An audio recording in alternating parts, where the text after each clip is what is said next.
It was just a few months ago that KTAB had an exclusive report on airplanes landing at Abilene Regional Airport, bringing undocumented immigrants to Abilene. Some of them were kept at the Blue Bonnet Detention Facility in Anson to wait for their immigration hearings. Well, today another plane landed in Abilene, prompting a local congressman to demand clearer communication from federal agencies after months of crickets. KTAB's Mercedes Hernandez has been following the latest developments for tonight's top story. In early August of 2021, we broke news of planes landing at the Abilene Regional Airport carrying undocumented immigrants. The movement of the charter planes, at the time unknown to state and municipal leaders. We did not receive the manifest, but we estimate in those 3 flights that are around 200. Skip ahead a couple weeks. After touring the ICE Blue Bonnet facility in Anson, U.S. Representative Jody Arrington held a press conference at the Taylor County Courthouse demanding federal agencies answer questions about where undocumented people transported through the big country are going. Who are you releasing? Where are they going? How many COVID positive? Jump to January 2022, where another charter plane lands on an Abilene tarmac. Arrington says not much has changed since last time we visited this issue. We followed up on a number of occasions in a number of formats, including a letter with a list of questions.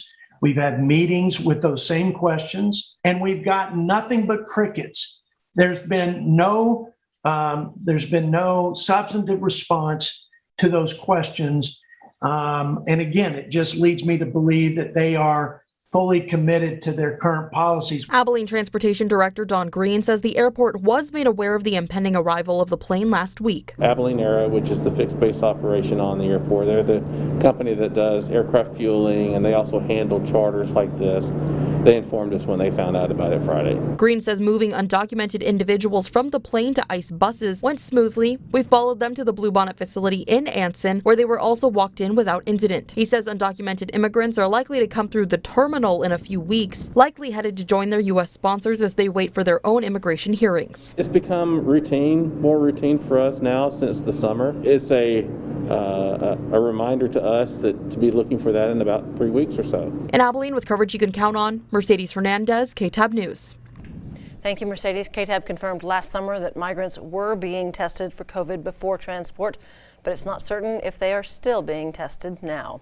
We spoke to Congressman Arrington back in November for what he proposed as a possible solution to his concerns of keeping track of undocumented migrants in the big country. He then introduced the Protect Communities from a Porous Border Act of 2021, which called for fingerprinting detainees and notifying governors before undocumented immigrants could be released in their states. Efforts to pass the bill made no avail, and Arrington says more legislation has since been filed with similar goals.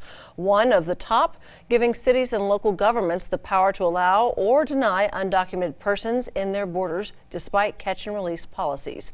To revisit our past coverage on this story, please, and today's developments, visit bigcountryhomepage.com.